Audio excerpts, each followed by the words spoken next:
Russia અને Ukraine વચ્ચે ચાલી રહેલા મહાવિનાશક યુદ્ધને જોતજોતામાં 50 દિવસ પૂર્ણ થઈ ગયા છે. તોપમારો, વિસ્ફોટકો અને તબાહીના 50 દિવસ પૂર્ણ થવા છતાં પણ પુતિન અડગ છે. નમસ્કાર, આપ જોઈ રહ્યા છો સંદેશ ન્યૂઝ, તમારી સાથે સત્યની સાથે સંદેશ વિશેષ સાથે હું છું નુપુર. 50 દિવસ પૂર્ણ થવા છતાં પણ પુતિન અડગ છે અને ન શાંતિ મંત્રણા થઈ રહી છે, ન યુદ્ધ અટકી રહ્યું છે. બસ થઈ રહ્યો છે તો નરસંહાર. આ 50 દિવસમાં રશિયા અને યુક્રેનને કેટલું નુકસાન થયું, યુક્રેનની વર્તમાન સ્થિતિ શું છે, નજર કરીએ મહાયુદ્ધના 50 દિવસો ઉપર.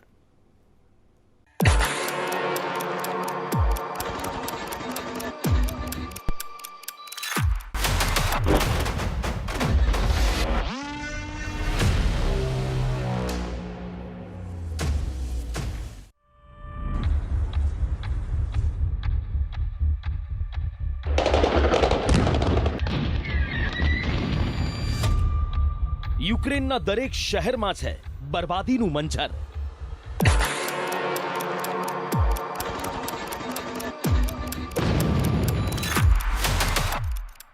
પુતિનના એક ઓર્ડરથી યુક્રેનમાં સર્જાયો નરસંહાર.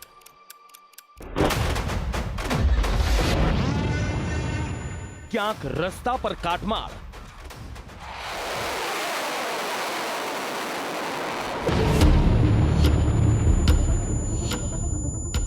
તો ક્યાંક લાશોના ખડકલા.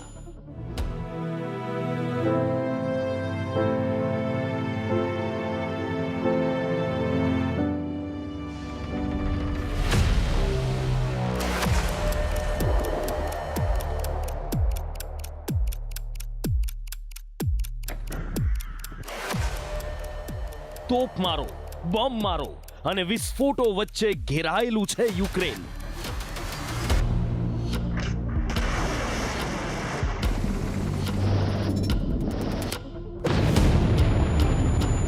નાગરિકો હોય કે સૈન્ય, તમામ થઈ ગયા છે ત્રસ્ત.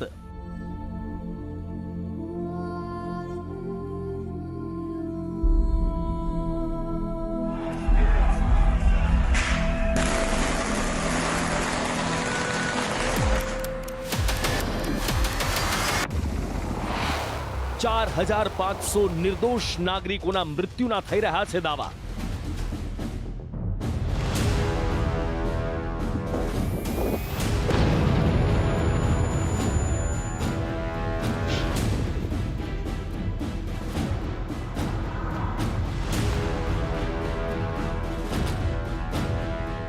પશ્ચિમી દેશોના વિરોધ બાદ પણ પુતિન છે અડગ.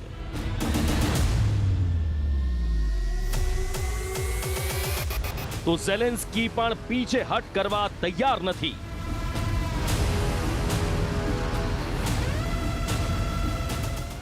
યુદ્ધનું આ મંજર સભ્ય સમાજ માટે બની ગયું છે અભિશાપ.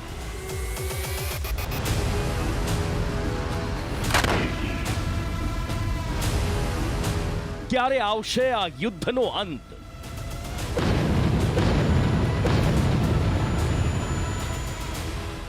યુદ્ધનો 50મો દિવસ.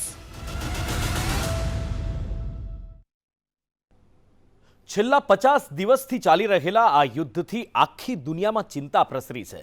યુદ્ધ તો યુક્રેન અને રશિયા વચ્ચે ચાલી રહ્યું છે, પણ તેની ચર્ચા અને અસરો આખા વિશ્વમાં દેખાઈ રહી છે. 50 દિવસે યુક્રેનમાં હવે કંઈ બચ્યું હોય તો એ માત્ર કાટમાળ છે, અને રશિયાને કંઈ મળ્યું હોય તો એ નરસંહાર અને નિરાશા છે. જગત જમાદાર બાઇડન અને યુનાઇટેડ નેશન્સ પણ યુદ્ધની મધ્યસ્થતામાંથી હાથ ઊંચા કરી રહ્યું છે. ત્યારે હવે આ મહાયુદ્ધનો અંત ક્યારે આવશે એ કોઈ નથી જાણતું.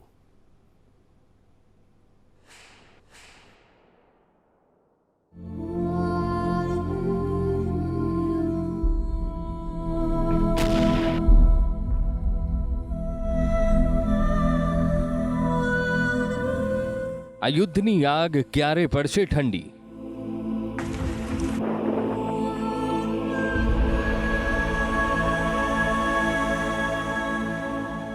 આ નિર્દોષ લોકોના મોતનો સિલસિલો ક્યારે અટકશે?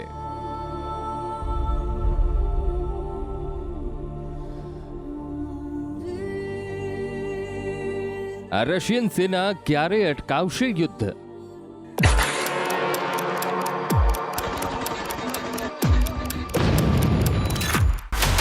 આ તમામ સવાલોના જવાબ વિશ્વના એક ટચુકડા દેશ યુક્રેનને છે. કારણ છે મહાસત્તા સમાન રશિયા યુક્રેનને પોતાના વશમાં લેવા માંગે છે અને અણનમ 50 દિવસથી યુદ્ધ કરી રહ્યું છે.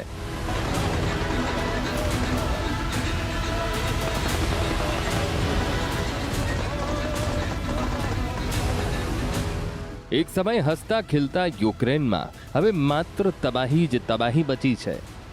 હજારો લોકોના મોત, ખખડધજ બિલ્ડિંગો અને થાકી ગયેલું સૈન્ય. બીજું હવે શું બચ્યું છે યુક્રેન પાસે? પુતિનની રશિયન સેનાએ યુક્રેનના તમામ શહેરોને વેરાન કરી દીધા છે.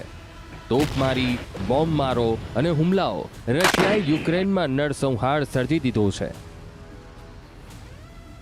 રાજધાની કીવમાં તો ઠેર ઠેર વિનાશના પુરાવા જ મળી રહ્યા છે.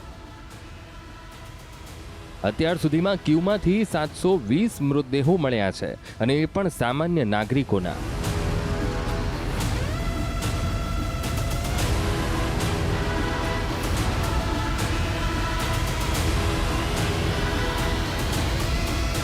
રિપોર્ટ મુજબ તો રાજધાનીના 200 નાગરિકો હજુય લાપતા છે.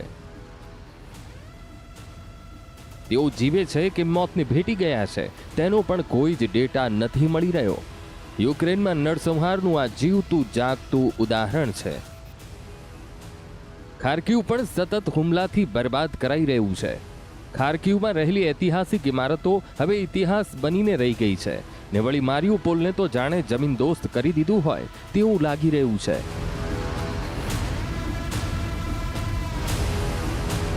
મારિયુપોલમાં રશિયન સેનાના બોમ્બમારીથી સામાન્ય નાગરિકો તો ઠીક, હવે યુક્રેન સૈન્ય પણ ડરી રહ્યું છે. જી હા, યુક્રેન સૈન્ય પણ હવે રશિયાથી ડરી ગયું છે. મારિયુપોલમાં સ્ટેન્ડ ટુ યુક્રેનની 36મી મરીન બ્રિગેડના 1026 સૈનિકોએ રશિયા સામે આત્મસમર્પણ કરી લીધું છે. 1000 સૈનિકોના આત્મસમર્પણની ચર્ચાએ વિશ્વમાં યુક્રેનની સ્થિતિનો તાજ લેવાઈ રહ્યો છે. એક સમય બાહોશ અને નિડર મનાતી યુક્રેન સેના 50મા દિવસે કેમ ઠીલા લાંગર નાખીને બેસી ગઈ? શું યુક્રેનના સૈનિકો હવે હિંમત હારી ગયા છે? તો વળી ઇરપિનને તો હવે શહેર કહેવું કે નહીં તે પણ અવઢવ ઊભી થાય તેવી સ્થિતિનું નિર્માણ થઈ ગયું છે. ઇરપિનની મોટાભાગની ઊંચી ઇમારતો હવે જમીનદોસ્ત થઈ ગઈ છે અને કાં તો ખંડિત છે અને ચર્નીહિવમાં પણ ચારે કોર તબાહી જ તબાહી દેખાઈ રહી છે. અધૂરામાં પૂરું રશિયા હવે ડોનેટ્સ્ક સુધી પહોંચી ગયું છે. એક સમય યુક્રેનના જે રાજ્યને દેશ બનાવી દીધેલો એ જ શહેર પર હવે રશિયન સેના આક્રમણની તૈયારી કરી રહ્યું છે. જો કે ડોનેટ્સ્કની સીમાઓને રશિયન સેનાએ ઘેરી લેતા 126થી વધુ અધિકારીઓએ શરણાગતિ સ્વીકારી લીધી છે.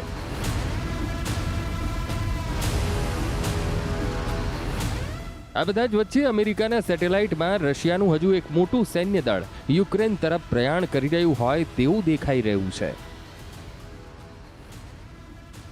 યુએનના એક દાવા મુજબ તો અત્યાર સુધીમાં યુક્રેનમાં 4500થી વધુ નિર્દોષ નાગરિકોના મોત થયા છે. જ્યારે યુક્રેનના દાવા મુજબ અત્યાર સુધીમાં રશિયાના 16800 સૈનિકોના મોત થયા છે.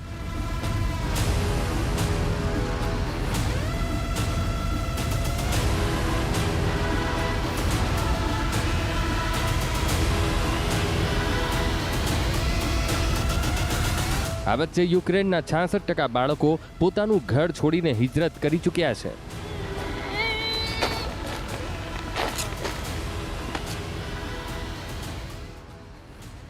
અત્યાર સુધીમાં સત્તાવાર રીતે 142 બાળકોના મોતના પણ સમાચાર મળ્યા છે.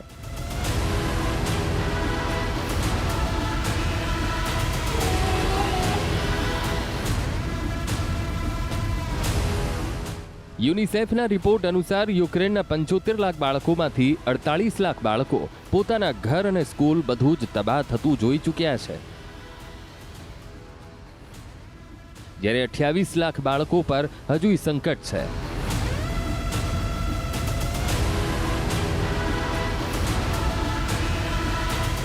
તો વળી 20 લાખ બાળકોને અન્ય પાડોશી દેશોએ શરણ આપી છે કાં તો દત્તક લીધા છે.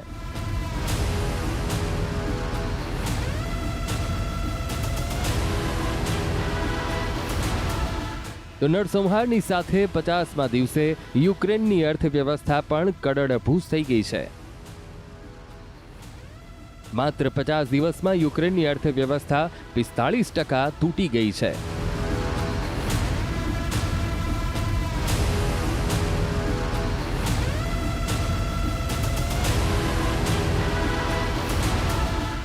આ ઉપરાંત કીવ સ્કૂલ ઓફ ઇકોનોમિક્સના એક રિપોર્ટ અનુસાર યુક્રેનમાં યુદ્ધના કારણે અત્યાર સુધીમાં 45,600 અરબ રૂપિયાનું નુકસાન થયું છે, જ્યારે યુક્રેનના ઐતિહાસિક ઇમારતોને 6,000 અરબ રૂપિયાનું નુકસાન થયું છે.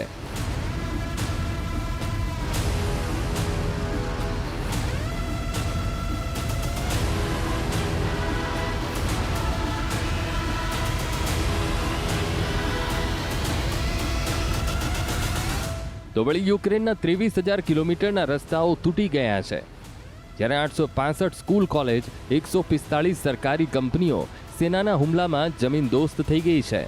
સાથોસાથ 54 વહીવટી બિલ્ડિંગો, 277 બ્રિજ તોપમારામાં ધ્વસ્ત થઈ ગયા છે.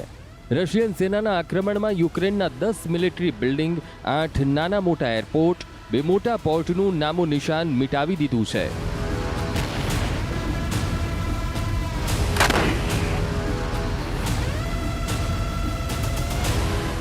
જ્યારે 74 ધાર્મિક સ્થળ તથા 62 સાંસ્કૃતિક ભવનને પણ જમીનદોસ્ત કરી નંખાયા છે. આ બધા વચ્ચે યુદ્ધ તો અણનમત છે. નથી થતી કોઈ શાંતિ મંત્રણા કે નથી અટકતું યુદ્ધ. અમેરિકાએ યુક્રેનની મદદ માટે વધુ $75 કરોડ લશ્કરી સહાય મંજૂર કરી છે. વળી 50મા દિવસે રશિયા માટે આઘાતજનક સમાચાર આવ્યા છે, અને એ છે કે બ્લેક સીમાં તૈનાત મોસ્કોવા નામના ક્રૂઝરમાં વિસ્ફોટ થતાં તે સંપૂર્ણપણે સળગી ગયું છે. આ વચ્ચે પણ પુતિન હજુ ટસના મસ નથી થઈ રહ્યા. તેઓએ બુધવારે વધુ એક વખત સ્પષ્ટ કર્યું કે યુક્રેન યુદ્ધ યોજનાબદ્ધ રીતે આગળ વધી રહ્યું છે. આ યુદ્ધ ત્યાં સુધી ચાલુ રહેશે જ્યાં સુધી અમે નક્કી કરેલા લક્ષ્યાંક પ્રાપ્ત ન થાય.